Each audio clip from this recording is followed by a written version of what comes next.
Patok na panghimagas, lalo ngayong tag-init ang nakakatakam na halo-halo. At ang mga Cebuano may sariling bersyon nito na tinawag na bisdak halo-halo. Makibalita tayo kay Chona Carion ng GMA Cebu. Kapag malamig, masarap kumain ng goto, mami at kung ano-ano pang pampainit. Pero kapag tag-init at tirik na tirik ang araw, halo-halo ang go-to ng marami. At ang halo-halo ng mga bisdak o taga Cebu, iba raw sa karaniwang hinahain sa mga kainan.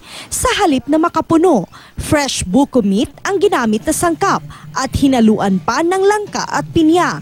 Sa halip na leche flan, caramelized red banana ang ginawang pampadagdag sa tamis ng halo-halo.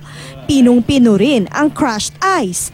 Sabi ng manager ng kainang ito, hindi nila sinunod ang nakasanayang ingredients ng halo-halo, tulad ng beans at leche flan.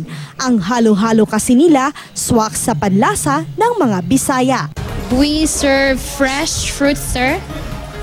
Compared sa uban, wala miya ng mga beans, ang amo is fresh, good daily. Kagidag sa good me, especially good sa kanang kuan, summer. Chona Carion, Nagbabalita, Pilipinas.